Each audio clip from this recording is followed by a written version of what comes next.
President Trump raging that he has unrestricted latitude to impose tariffs, but on Friday, the Supreme Court said, no, you can't. The highest court in the land ruled he overreached his presidential authority and cannot use emergency powers known as IEPA to summarily slap import duties on any country he wants. The vote, 6-3. Two American toy makers took two different paths to fight the tariffs. Rick Woldenberg, CEO of Learning Resources, a small educational toy company, roughly 500 employees, had paid more than $10 million in tariff costs last year. He took his case the legal route, and it went all the way up to the Supreme Court.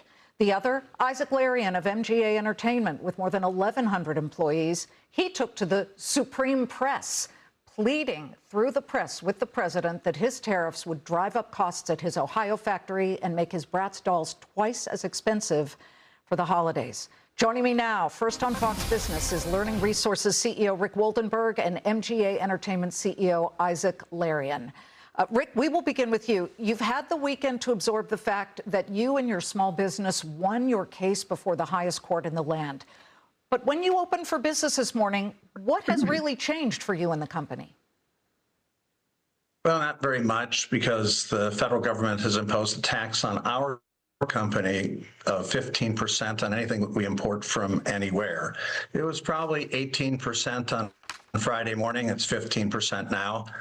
It's a small improvement, not enough. I have to ask, what's next?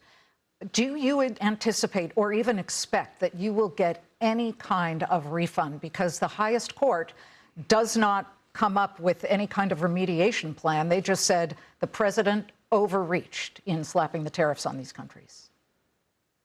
I think the Supreme Court did the right thing. They declared that the taxes that we were forced to pay were unlawful. There is existing law that says that when the government overcollects taxes, they have to return it with interest. That happens all the time. The IRS does it millions of times a year, and there's trade law on that. So they didn't have to fashion a remedy. The law exists. They're remanding it for the lower court to put it together. You probably have a tariff bill coming. Are you going to pay it? What choice do we have? We have to import our products. We have to run our business. So we'll pay it, and we'll consider what options we have legally. You know, you had said that the tariffs would be a threat to the entire company. What would or will happen if these tariffs are still held in place?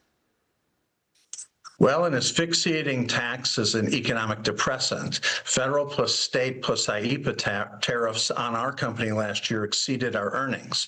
So make a dollar, pay more than $1 in taxes. Either we're going to liquidate our business into the pockets of the federal government, or we have to pass the costs on. So the tariff, which falls on us, becomes a regressive tax falling on the folks on the lower end of the economic spectrum. I'm very uncomfortable with that. I think a regressive tax is immoral. Even before the Liberation Day tariffs, what was your marginal tax rate, if you can just let us know?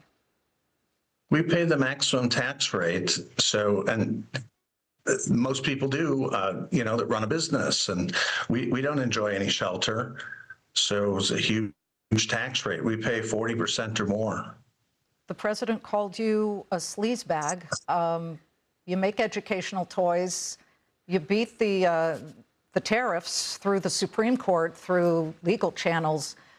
What do you make of that? And you're going to the State of the Union address tomorrow night as a guest of a representative from Illinois. It could get a little awkward. You ready for that? I don't know what would be awkward about it, honestly. We protested that the law was being misapplied. We're not for Mr. Trump or against Mr. Trump. We're against the misapplication of law. And Americans depend on rule of law governing all decisions, and where we're all equal under the law. So I'm not embarrassed to be there.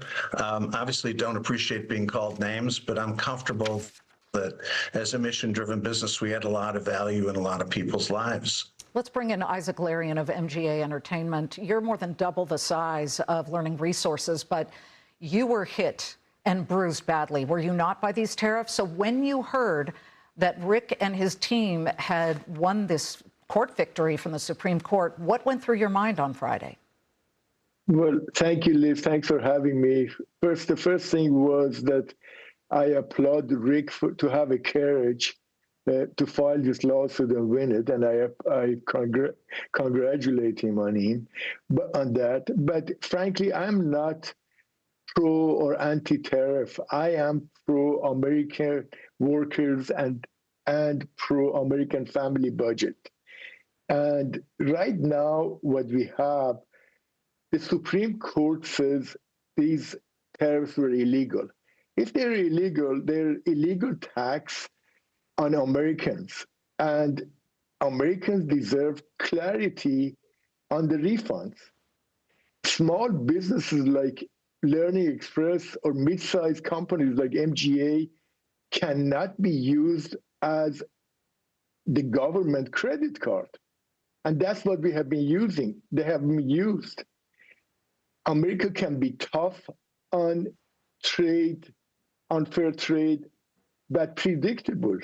Predictability is how to attract factories, investment, and jobs. Well, and that's not happening. I understand that, Isaac, but the president would say that his motive is to bring manufacturing back to the United States. This is the question, and why is that not a fair motive, or is he seeing things through an incorrect prism of some sort? Okay, respectfully, I understand that's what he wants, but it's not practical. I just want to talk about one toy here. This Bratzies right now is the #1 selling toy, and Alisa Louvre, the gold champion, talked about it. And they're made in China right now, and they sell for $25. There is no way to make that in America. And if it was, it would be $50 instead of $25. But most importantly, it cannot be done like that. And let's talk about reshoring. We have the oldest toy factory in America in Hudson, Ohio, in the heartland of America.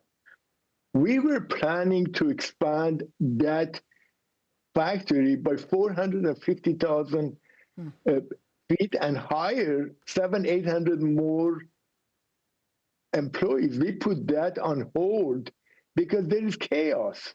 And I wrote to the president on that, and I didn't get a response. So why give the money to Apple?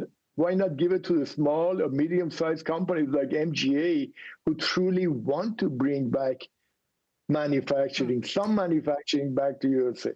Rick, if there is a refund, will you lower your prices or give some type of rebate? Are you preparing for that? Absolutely. Well, that's absolutely. Rick first, and then Isaac. Yeah, go ahead. That's a very important equitable question. And as we've considered it, we've decided that the best way to return the money is by averaging the cost down. So we've foregone a 2026 price increase despite inflation. And our hope is to land at the place prices would have been, but for the tariffs. Isaac, quickly, your response. Would you lower your prices if you get the refund? Yeah, absolutely. Absolutely. We will do that because when you lower the prices, you help the American consumer who is really bootstrapped right now on cost and inflation. And you will increase your sales and you will increase your goodwill. Look, stability and the strength is important. And stability is how you build jobs, lower prices, and beat competitors in the long term. Gotcha. Chaos is the most expensive tax right now, and we have a chaos right now. We have no idea where to go. Well, Rick and Isaac, maybe some clarity soon. Who knows what the president will say at the State of the Union address. Rick, have a good time. We'll be watching. Thanks.